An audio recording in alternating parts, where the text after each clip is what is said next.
You know, so nothing bad don't happen in the camp. Alright. Yes. In the camera, say something to the Tivoli Garden fans. I want you to come out and support the boys to the fullest.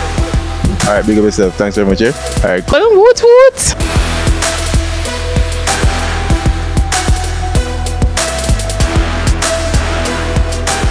Catch live the Costa Cup action on Saturday right here on CVM TV.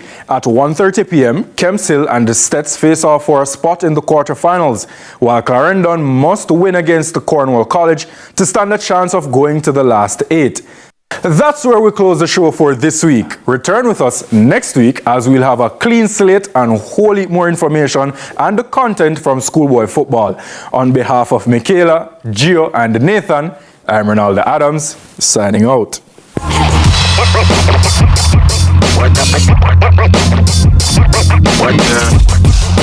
Our days get a little complex sometimes. Often so many things make sense, yet so many do not. We are being intentional about giving prominence to the big stories in order to clarify and enlighten. Lead Story explains who, what, when, where, why, and how. Lead Story with George Davis, weekdays at 6:30 p.m. on CVM TV. Small business owners and independent contractors get affordable insurance with Sagicor Pro Shield. The time by Sagicor Life is 7 o'clock.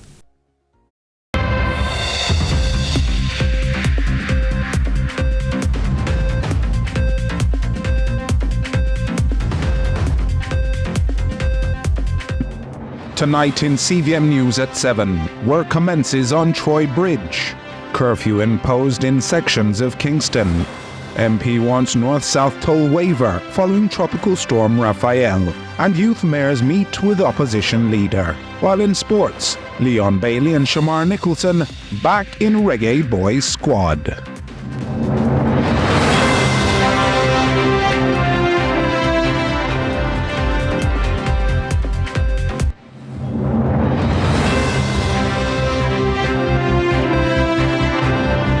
From Kingston, Jamaica, this is CVM News at 7, the weekend edition. It's Saturday, November 9, 2024. I'm Ronaldo Adams. A 48-hour curfew has been imposed in Rockfort in Kingston. The crackdown began at 6 p.m. on Friday night and will continue until 6 p.m. Sunday evening. The restricted areas are along Pleasant Heights Road to Hillside Crescent, windward to Doach Road onto Hillside Crescent, south along Windward Road to Oliver Road, and along Oliver Road to Pleasant Heights Road. The same measures are in place for Cassava Peace, St. Andrew.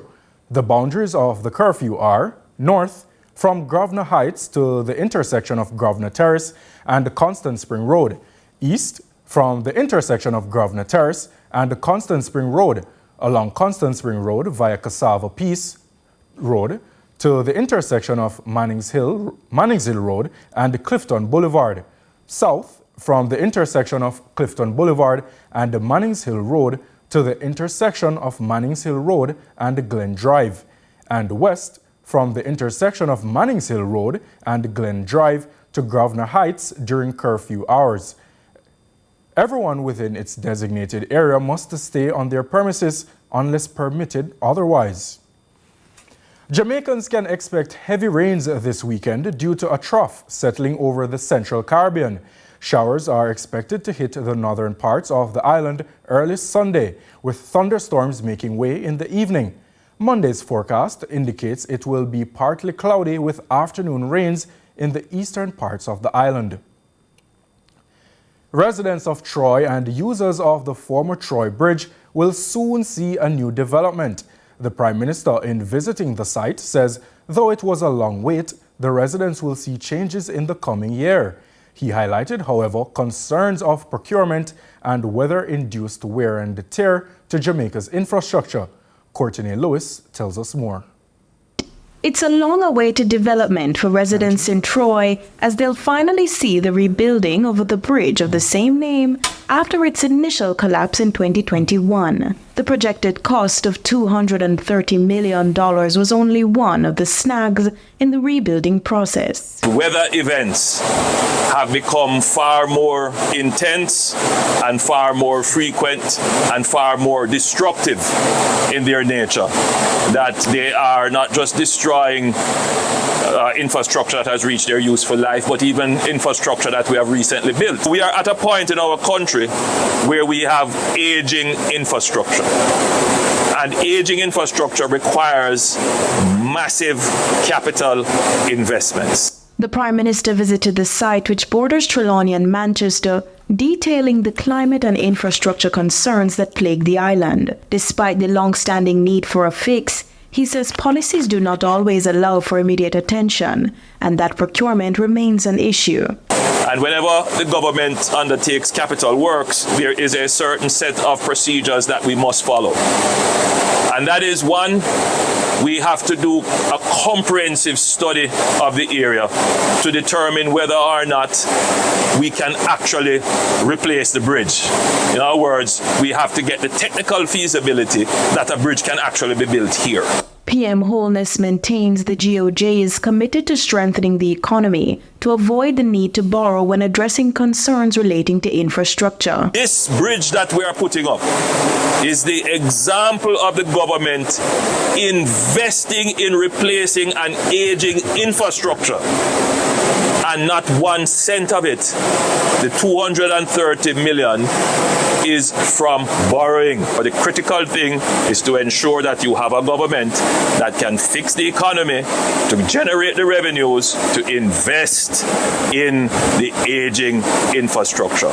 And that is what this government is doing. It will take some time. It is not going to be a snap of the finger, but the results are going to be seen. The bridge is slated to be complete in 7 months.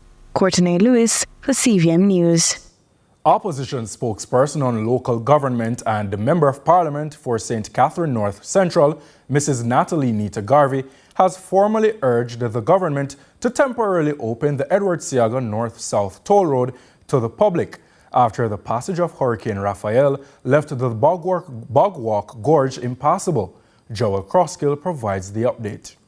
The proposal seeks to provide immediate relief for citizens impacted by recent road closures and severe commuting disruptions following Tropical Storm Raphael's passage, according to the St. Catherine North MP. Tropical Storm Raphael has left quite a bit of damage in the gorge. That section of the road which connects Linstead to Spanish Down, and has caused severe pressure on the commuting public. There are large boulders, which will take a few more days to clear. And even so, after they have been cleared, there's also been severe damage to the road surface and the existing retaining wall. In a letter to the Prime Minister, Nita Garvey highlighted the storm's devastating impact on Jamaica's already damaged road network, leaving many rural communities, especially in St. Catherine, struggling to manage daily activities with blocked roads and worsening conditions. The surface of the road will have to be inspected. There really needs to be a clear inspection and an assessment of what is there, because the other sections of the gorge where the rocks came from, the other rocks seem to be coming down as well. The opposition spokesperson on local government emphasised that workers and students who rely on the Bogwalk Gorge for daily transit are facing unsustainable fare hikes, with some fares rising from $200 to $500 each way. I am calling on the government to open the toll road and offer free passage for the next few days to our commuting public, our school children, our workers who are now suffering, paying up to 3 times the amount that they normally pay to be able to travel the alternative route. She underscored that opening the toll road to the public at no cost would provide crucial support during this challenging period while the work to clear the gorge begins. It's important that we take care of the people that we serve, and they are now suffering. Joel Crosskill, CVM News. It's Youth Month, and the youth males from across the country took the opportunity to voice their concerns and perspectives on pressing issues impacting young people during a recent courtesy call with the leader of the opposition. Courtney Lewis has the details. The theme for this year's Youth Month is Innovative Minds, Purposeful Action, Collective Triumphs. And just a few days into the month, a group of youth mayors from various schools across the country are championing the theme. The young leaders paid a courtesy call on opposition leader Mark Golding and Minister of Local Government and Community Development Desmond McKenzie at the office of the opposition leader. The meeting gave students the opportunity to express their concerns on a range of issues affecting their communities and the wider Jamaica. Among the issues raised were unemployment among youth, the cost for tertiary education, and the impact of music on high school students. What do you want to do? And you're like, I want to go in the music industry and bust off and make a couple million. I'm like, why? And then they don't see the importance of spending how many years in school for a degree that if they don't have links, you're not going to get anywhere. So I feel like it comes from mainstream cultural logic. But they do not care about school. They are not interested in going to universities, spending years trying to get a job after the fast life is much better. Opposition leader Mark Golding said addressing the issues facing the youth requires a comprehensive approach. Recognizing the emotional gaps and weaknesses in the society and that young people need more of that, and structuring school to be a more holistic environment then, where you can get not only teaching around academics, but also teaching around how to live as a human being in society, and also mentorship, where people feel that this person really cares about my future. The courtesy call is a scheduled part of the 2024 local government activities. Courtney Lewis for CVM News. Now, while deep-sea mining is not authorized in the world, the government of Jamaica is thinking ahead to set policies surrounding deep-sea mining. Minister of Foreign Affairs and Trade, Senator Kamina Johnson-Smith, shared the government's position in the Upper House on Friday, reiterating the commitment to maintaining Jamaica's ecosystems while recognizing the possible benefits of the practices on Jamaica's economy. She says only a robust framework in accordance with international conventions will facilitate deep seabed mining. The government of Jamaica has adopted a position on deep sea mining grounded in the principles of the UN Convention on the Law of the Sea, we'll call it UNCLOS going forward, and shaped by developments as they have unfolded over time in meetings of the International Seabed Authority, which is headquartered in Kingston. The government of Jamaica, recognizing that the deep seabed and its resources are the common heritage of humankind, is guided by the need to develop a robust regulatory regime that ensures the peaceful, equitable, and efficient use of these resources while also preserving and protecting the marine environment. Acknowledging the potential economic benefits as well as the potential environmental risks, Jamaica would only support exploitation in the area if comprehensive regulations and a strong environmental protection framework are in place. Jamaica is committed to developing balanced regulations aligned with the provisions of UNCLOS and maintains advocacy for science-based decision-making on matters concerning the protection of deep-sea ecosystems. As provided for by the UNCLOS, the government believes that properly regulated commercial exploitation in the area through public-private partnerships could be beneficial to and leveraged by small and developing nations like Jamaica to advance growth and development and to attain the SDGs, the Sustainable Development Goals. One of the major organizations seeking to represent the interests of the diverse group of micro, small, and medium-sized enterprises recently named its new president, as Chartered Accountant Antoinette Hamilton took over the helm of the SME Alliance, previously led by Donovan Wignall. Joel Crosskill reports.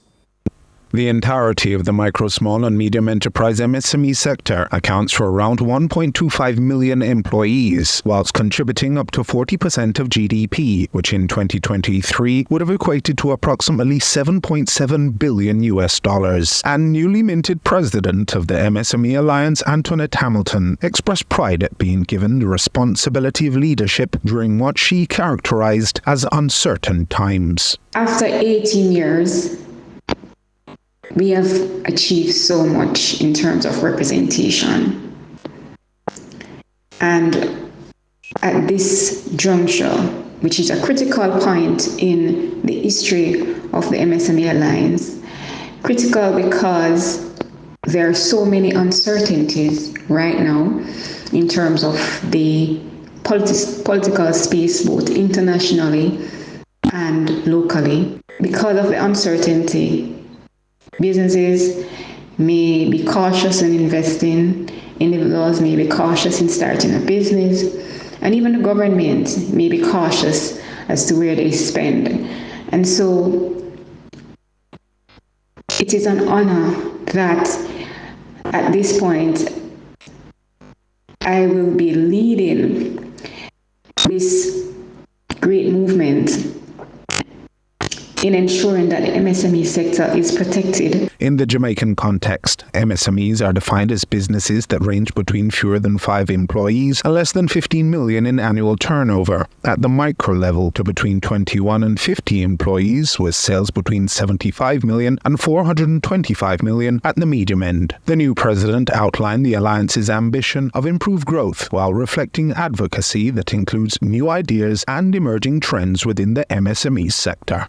Our mandate under my leadership is to focus on 3 strategic objectives: digitization, increased funding opportunities for the sector, and capacity building.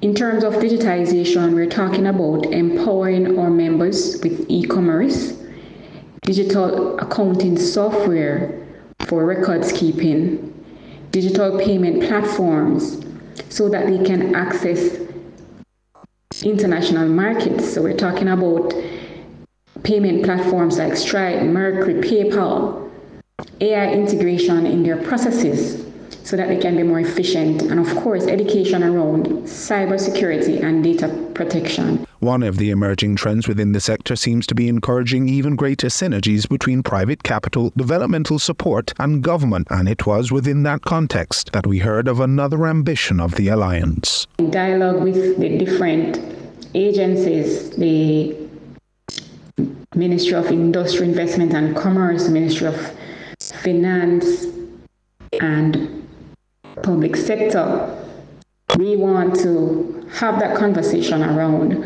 how is it that we can put a special task force in place to design a tax strategy for the MSME sector so that they can survive the 2 most critical years of their existence, given that they are contributing so much to employment in Jamaica. Joel Crosskill, CVM News.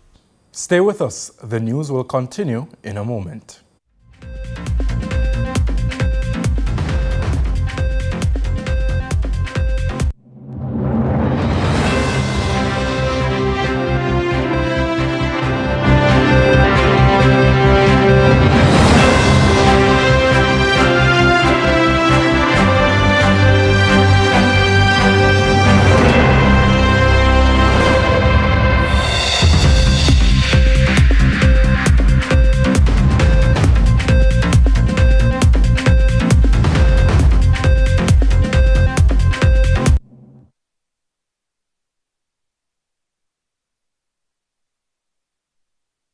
Enjoy CV pan chicken, Helsha style fish, gourmet pastas, veggie delights, street eats, and so much more. Guided tours, live entertainment, and kids zone. Park and ride with JUTC. Main Street.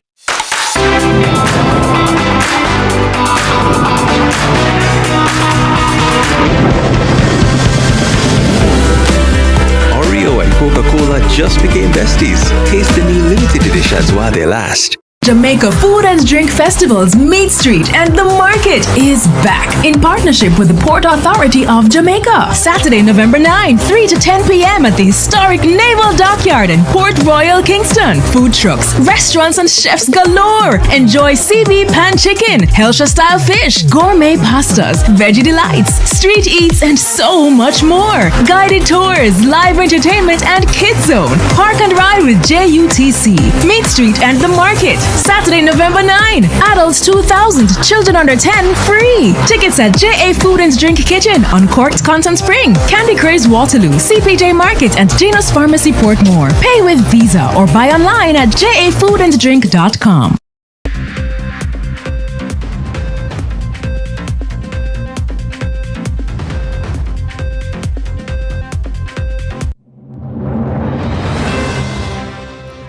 We welcome you back with Inspire Jamaica with Curlin Brown. Touch somebody's hand, make this world a better place. If you can, searching for heroes, people need someone to look up to. The song that begins, I Believe the Children Are Our Future, also asks that we show the children all the beauty they possess inside, while the melody further hits home close to the end. I have the greatest love of all inside of me.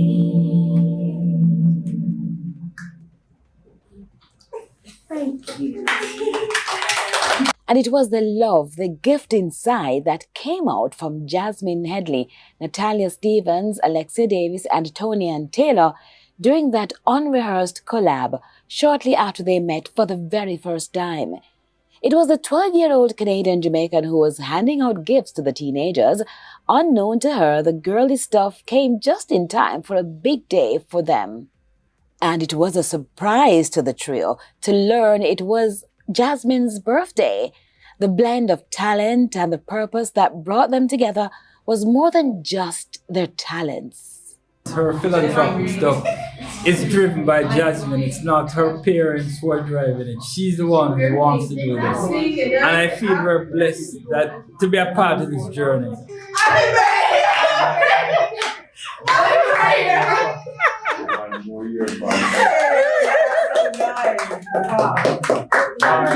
Happy 12th, Jazz.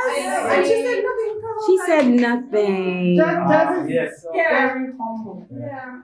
On behalf of Jasmine and the family and the foundation, but I couldn't have asked anything more. When we spoke about doing something together, one thing that I should tell you, with Debbie, every disappointment that we've encountered in the 2.5 years that we've started to work together always brings something, richer blessings. And that's why, to me, even during the song, Goodness of God is so appropriate. The thing is, Jasmine has been giving back in a meaningful way since she was 9 years old, and her newest project is spreading. It carries her name and holds a position at facilities where care is paramount. The Jasmine Corner started during quarantine when me and my brother started donating toys to the Bounty Foundation. I hope to get a Jasmine Corner in every hospital in Jamaica that is in need. Why is that important for you? You're just 12. I believe that kids my age and younger, maybe even older, should have a place where they can feel happy when away from home. What's your message to other young girls looking on right now who are thinking of a project or just want to get involved? Don't give up, stay on your dreams, keep motivated, the sky's the limit. And just like the comforting treasures that support pediatric care and protect healing and recovery or provide relief for working parents at the hospital nurseries, Jasmine opened a door for these 3 aspiring singers. You were close like no other. I've known you as a father. I know you as a friend. And I have lived in the goodness. You happy? Guys, smell nice and fresh.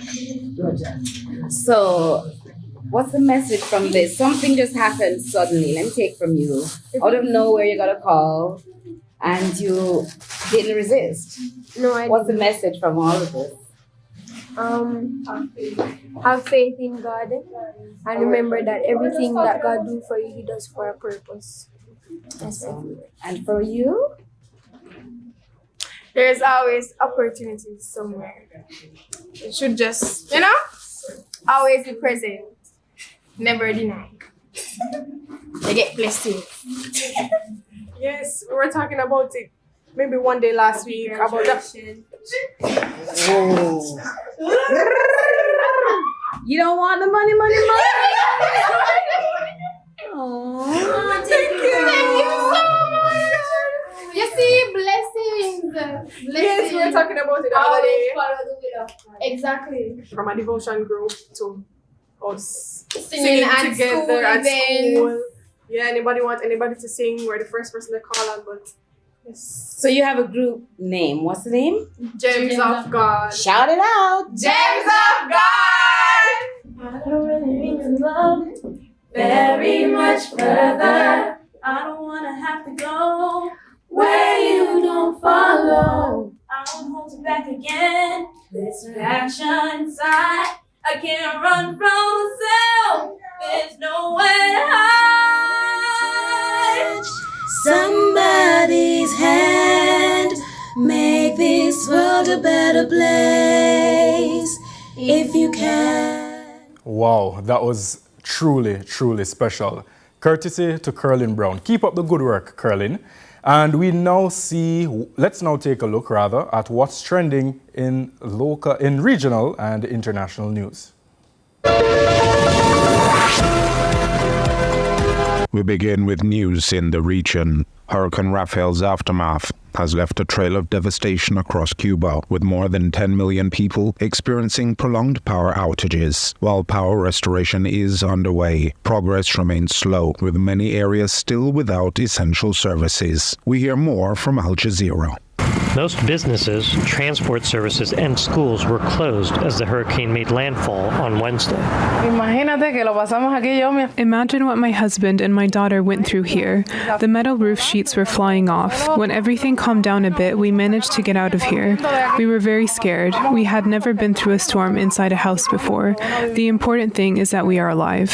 I have never seen this in 61 years. Yesterday was my birthday, and I had a very sad birthday because I saw the stadium falling apart, the towers falling down, and the roof tiles flying around. I have never seen that in my life, ever.